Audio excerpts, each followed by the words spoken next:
ಇದುವರೆಗೂ ಜೈಲಿನಲ್ಲಿ ನಟ ದರ್ಶನ್ ಭೇಟಿಯಾದವರ ಪಟ್ಟಿ ಇಲ್ಲಿದೆ.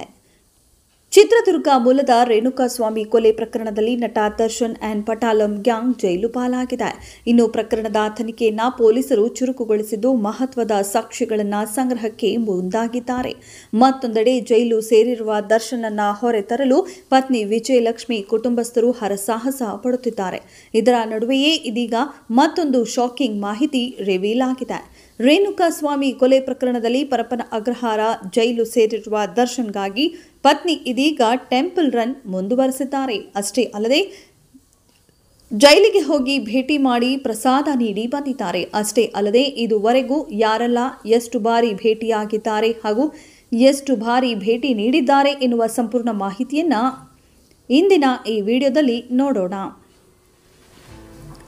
ಜೂನ್ 25ರಿಂದ ಜುಲೈ 26ರ ಅವಧಿಯಲ್ಲಿ ಪತ್ನಿ ವಿಜಯಲಕ್ಷ್ಮಿ ತಮ್ಮ ದಿನಕರ್ ಅವರನ್ನ ಸೇರಿ ಒಟ್ಟು 30 ಮಂದಿ ನಟ ದರ್ಶನನ್ನ ಭೇಟಿ ಮಾಡಿದ್ದಾರೆ.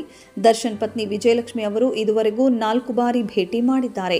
ದರ್ಶನ್ ತಾಯಿ ಮೀನಾ ಜುಲೈ 1ರಂದು ಭೇಟಿ ಮಾಡಿದ್ದು, ದರ್ಶನ್ ಅವರ ತಮ್ಮ ದಿನಕರ್ 3 ಬಾರಿ ಭೇಟಿಯಾಗಿದ್ದಾರೆ. ಆರ್ಟಿಐ ಅರ್ಜಿಯಲ್ಲಿ ದರ್ಶನ್ ಭೇಟಿ ಮಾಡಿದವರ ಪಟ್ಟಿ ಬೆಳಕಿಗೆ ಬಂದಿದ್ದು, ಜೂನ್ 24ರಂದು ಪತ್ನಿ ವಿಜಯಲಕ್ಷ್ಮಿ ಭೇಟಿ ಮಾಡಿದ್ರು. ಜೂನ್ 29ರಂದು ನಟಿ ರಕ್ಷಿತಾ ಭೇಟಿ ಸ್ನೇಹಿತೆ ಎಂದು ನಮೂದಿಸಿ ಭೇಟಿ ಮಾಡಿದ್ದಾರೆ. ಜುಲೈ 1ರಂದು ದರ್ಶನ್ ತಾಯಿ ಹಾಗೂ ತಮ್ಮ ದಿನಕರ್ ಭೇಟಿ ಮಾಡಿದ್ದಾರೆ. ಜುಲೈ 2ರಂದು ಸಮತಾ ಭೇಟಿ ಪುಸ್ತಕದಲ್ಲಿ ತಂಗಿ ಎಂದು ನಮೂದಿಸಿ ಸಮತಾ ಭೇಟಿ ಮಾಡಿದ್ದಾರೆ. ಜುಲೈ 10ರಂದು ಪತ್ನಿ ವಿಜಯಲಕ್ಷ್ಮಿ ಮಗ ಸುಶಾಂತ್ ಚಂದ್ರಶೇಖರ್ ಅಳಿಯ ಭೇಟಿ ಮಾಡಿದ್ದಾರೆ. ಜುಲೈ 11ರಂದು ನಟ ಧನ್ವೀರ್, ಚಂದ್ರಶೇಖರ್, ನಾಗೇಶ್, ಸುನಿಲ್, ಶಿವಕುಮಾರ್ ಭೇಟಿ ಮಾಡಿದ್ದಾರೆ. ಇನ್ನು ಜುಲೈ 15ರಂದು ಪತ್ನಿ ವಿಜಯಲಕ್ಷ್ಮಿ ನಿತಿನ್, ದಿನಕರ್, ಆನೋಶ್ ಶೆಟ್ಟಿ ಭೇಟಿ ಮಾಡಿದ್ದಾರೆ.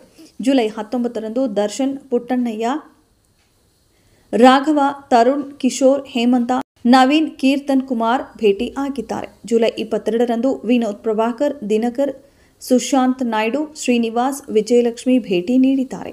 ಜುಲೈ 25ರಂದು ಸಾಧುಕೋಕಿಲ, ಸಚ್ಚಿದಾನಂದ, ಹರಿಕೃಷ್ಣ, ರಾಮಮೂರ್ತಿ, ಭೋಜರಾಜ ಸೇರಿ ಒಟ್ಟು 30 ಮಂದಿಯಿಂದ ಜೂನ್ 24ರಿಂದ ಜುಲೈ 25ರ 1 ತಿಂಗಳ ಅವಧಿಯಲ್ಲಿ ದರ್ಶನ್ ಭೇಟಿ ಮಾಡಿದ್ದಾರೆ ಎನ್ನುವ ಮಾಹಿತಿ ಸದ್ಯ ಲಭ್ಯವಾಗಿದೆ.